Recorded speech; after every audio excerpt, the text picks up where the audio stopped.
Hello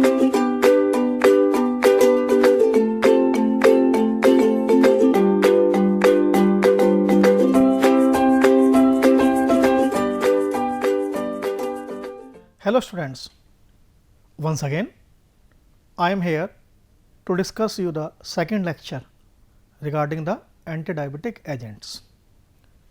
In our previous lecture, we have seen that what is diabetes, what are the different types of the diabetes and how the diabetes takes place, and what are the various complications associated with the diabetes mellitus, that is microvascular, macrovascular, and what approaches can be used for the treatment of the diabetes. I have also told you that we can go for exogenous insulin. We can use exogenous insulin to treat both type 1 and type 2 diabetes. So, in this lecture I will discuss about the insulin and its preparation. So, let me start. So, as far as the anti-diabetic agents are concerned, they can be categorized into major categories. First is parenteral and the second is the oral hypoglycemic agents. Parenteral agents include insulin and its preparation. Oral hypoglycemic agents are classified into various categories. So, that oral hypoglycemic agents we will see in the next lecture. So, right now I am discussing the insulin. Insulin plays a central role in the regulation of the metabolism.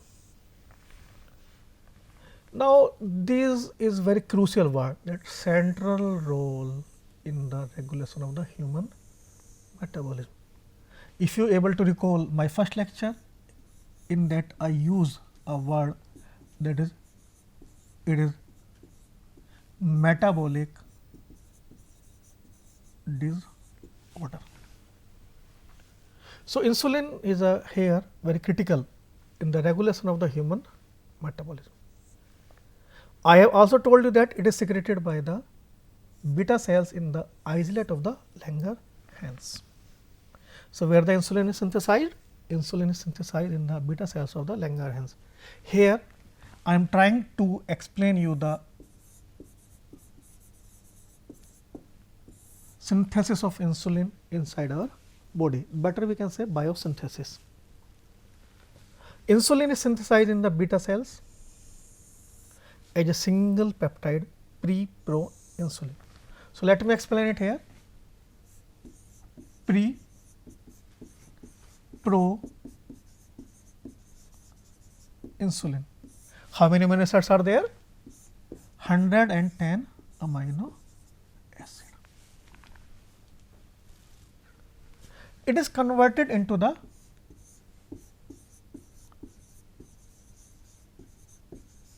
pre-insulin. Now, during the conversion of this pre-pro insulin into the pre-insulin, 24 amino acids are removed. So, originally there were 110 amino acids. Now, 24 amino acids are removed and pre-pro insulin is converted into the pre-insulin. Furthermore, this pre-insulin is undergo proteolysis. How? By splitting off the connecting C peptide, and during this proteolysis 35 amino acids are again removed. So, there is a total deficit of 24 amino acids and the 35 amino acids from the initial 110 amino acids. So, two steps are involved here. First is the conversion of pre-pro insulin into the pre-insulin, and pre-insulin is converted into the insulin, and along with the C peptide however is split out, but it is Insulin is secreted along with the C peptide in our bloodstream from the beta cells of Langerhans. Now, let me ask you the question, how many amino acids are there in the insulin? So, we can calculate it from here. Initially, how many amino acids are there? 110. It loses 24 and further it loses 35. So, how many amino acids are remaining there? 51. So, we are listening it from our childhood that insulin contains 51 amino acids. So, here is the answer, how it contains 51 amino acids. It is very clear from its synthesis in beta cells that it is being synthesized from pre-proinsulin getting converted into the proinsulin, and further after proteolysis it is getting converted into the insulin. So, this is how the insulin is synthesized inside our body. Now, let me explain the structure of the insulin. We are again this listening it from childhood or 10th or 12th that insulin contains 2 chains. Okay. How many amino acids first of all it contain? It contain 51 amino acids and 2 polypeptide chains. Apart from 2 polypeptide chains, it also contain the C peptide. So, C peptide, as we told, it contain 35 amino acids. So, this chain A and chain B contain 51 amino acid. Out of these 51 amino acids, 21 amino acids are present in chain A and 30 amino acids are present in the chain B. Now, let me explain you about the connectivity of these 2 chains. These 2 chains are connected through the disulfide bond. Here is a question, which amino acid is being involved in this dipeptide linkage or disulfide bond? The amino acid that is taking part is the cysteine, because cysteine is the sulfur containing amino acids. So, let me tell you the which amino acid. There is 2 types of bonding between these 2 chains. One is inter chain and another is the intra. You can see here this is intra and this is interconnecting and this is again interconnecting. So, this is 7th 1, 2, 3, 4, 5, 6 and the 7th. This amino acid is the 7th. 7th amino acid of chain, one chain is getting connected with the again 7th amino acid of the another chain. Similarly, this 20th amino acid, the 20th amino acid is getting connected with the 19th amino acid. This is 19th amino acid. So, 20th amino acid of one chain is getting connected with the 90th amino acid of the another chain. So, this is the structure of the insulin. So, till now I have told you that how insulin is synthesized in our body and how insulin looks like, that is what is the structure of the insulin. Now, in this slide I am focusing on the actions of insulin. So, my dear students, try to understand the processes that are getting involved here. So, actions of insulin can be summed up in 4 types. The first one is glucose transport across cell membrane. Insulin facilitate glucose transport across the cell membrane. The second, it enhances intracellular glucose utilization. Here your answers are hidden inside these words. So, what I am saying that facilitate glucose transport across the cell membrane, enhance intracellular glucose utilization, inhibit gluconeogenesis. You must have listened about this gluconeogenesis in your biochemistry subject. It again inhibit lipolysis in the adipose tissue. So, these are the 4 major functions or actions that are performed by the insulin. So, now let me explain these one by one. What does it means? How does it is affected by the insulin? So, I am talking about the glucose transport across the cell membrane. If we talk about the cell membrane, we can divide them in skeletal cell and the fat cells. So, glucose travel inside these cells with the help of the insulin. Insulin help in the transportation of the glucose inside the skeletal cell and the fat cell. So, they are highly sensitive. These cells are highly sensitive. They are highly dependent on the insulin for the supply of the glucose. But if we see on the some cells, some more types of cell, say for example, RBC, WBC and liver cells. Entry here we can include again one more case, that cells that are present in the brain. So, the cells that are present RBC, WBC, liver cell and the brain cell, they are less sensitive, means they are, we can say they are independent on the insulin for the requirement of the glucose. So, glucose can enter inside this cell without the requirement of the insulin. So, we need more and more insulin to get glucose inside the skeletal and the fat cell, but RBC, WBC, brain cell and liver cells are less dependent on the insulin for the requirement of the glucose. Now, there is one word I am putting in front of you, that is exercise, related to the muscle cell. Now, why I put this word here? It is having meaning. Muscular activity increases the entry of the glucose. Please listen my words. Exercise, that is we are calling the physical exercise, increases the muscular activity and it increases the entry of the glucose, means it induces the entry of the glucose in the muscle cell without the need of insulin.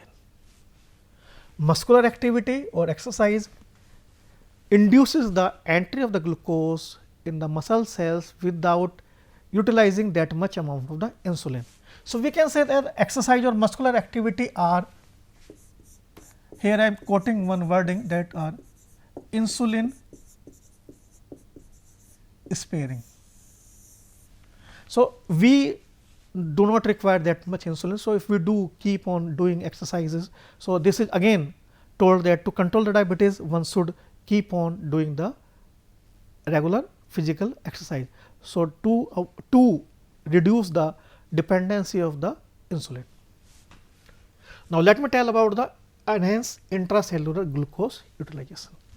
If we talk about the glucose utilization, glucose is converted into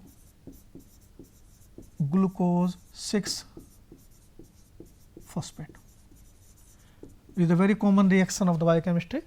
Glucose is converted into the glucose 6 phosphate, and this is called phosphorylation. What we are call it? It is called known as phosphorylation. And the enzyme involved in this phosphorylation is glucokinase. The enzyme that is playing a critical role is glucokinase. So, glucokinase brings about this phosphorylation. Now, what insulin is doing here? What is the role of insulin? Insulin influence or induces the action of the glucokinase. Means the more the insulin, more the glucokinase will be active and more the utilization of the glucose. So, level of the glucose is maintained with the help of insulin by converting it into the glucose 6 phosphate. Now, second, here I have told you one activity that glucose is converted into the glucose 6 phosphate. Second, intracellular glucose utilization is associated with it glycogen. If excess amount of glucose is present in our blood, it is getting converted into the glycogen.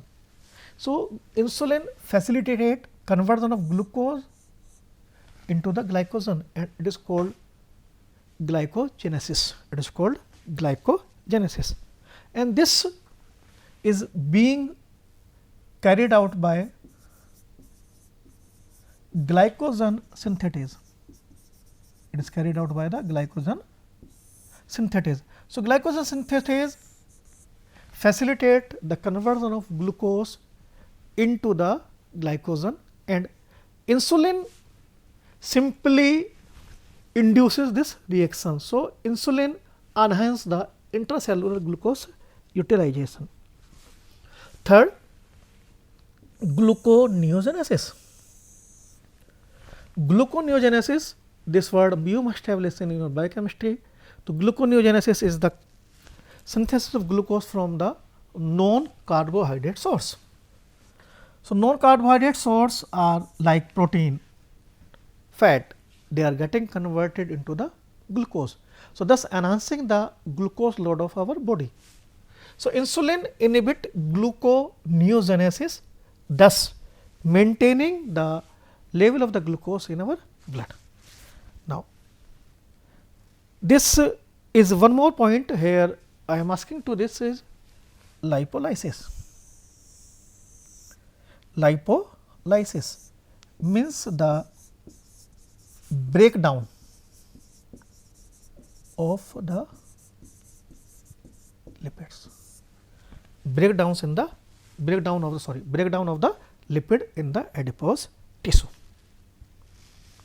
In diabetes, what happens basically? Let me check. I am having the black side. Okay, let me explain here. Lipolysis, breakdown of the lipid. In diabetic person, what happens?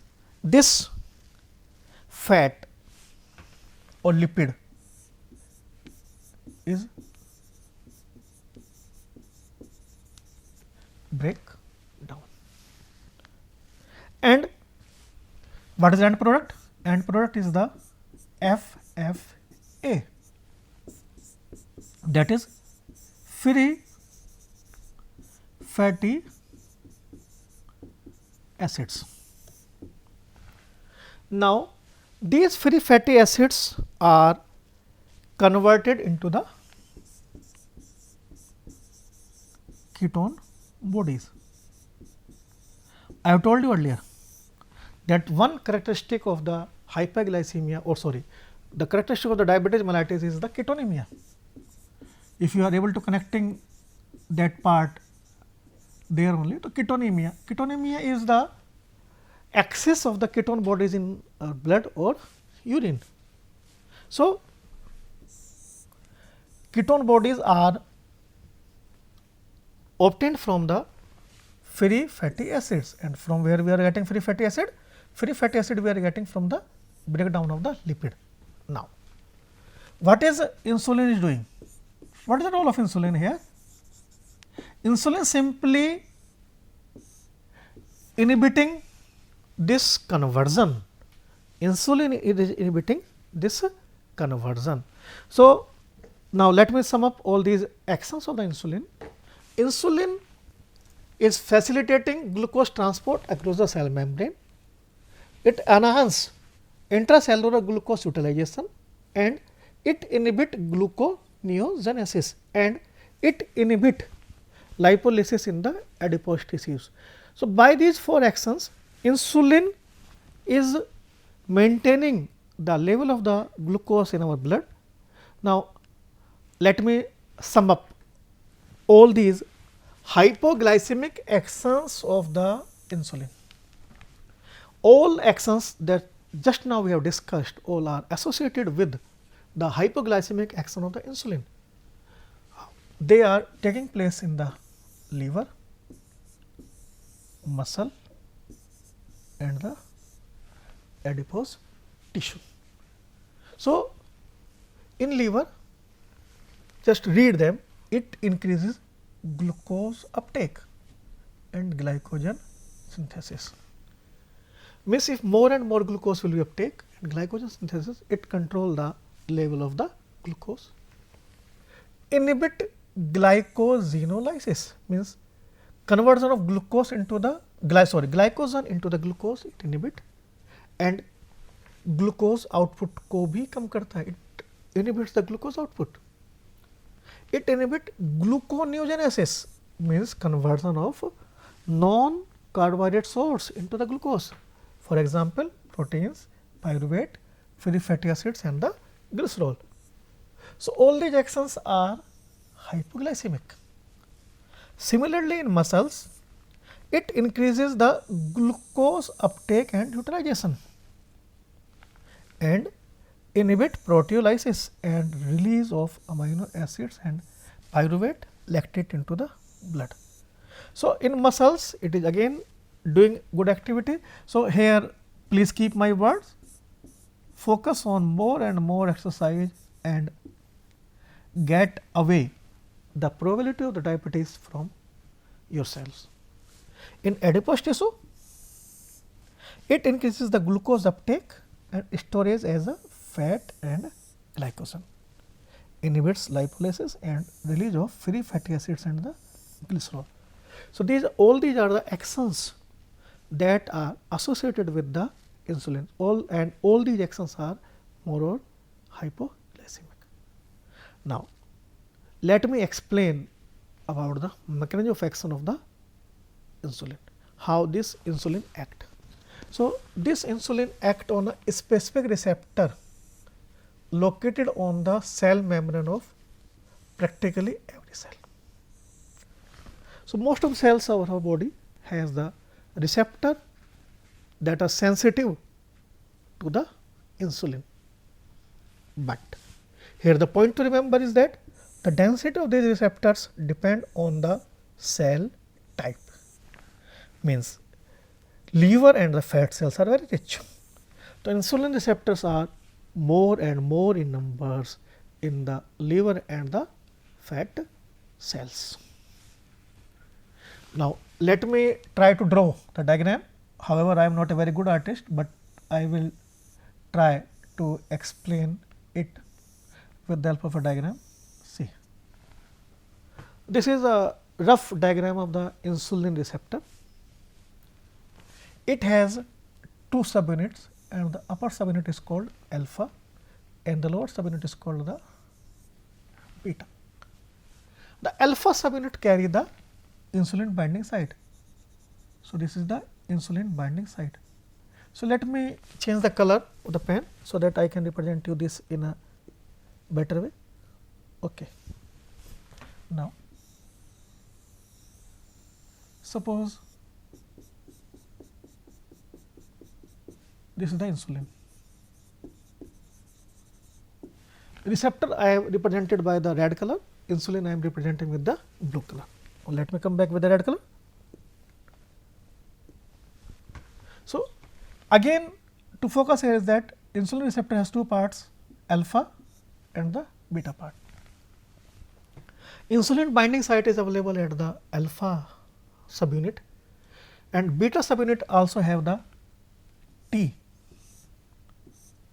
tyrosine kinase. What I am saying? Tyrosine kinase.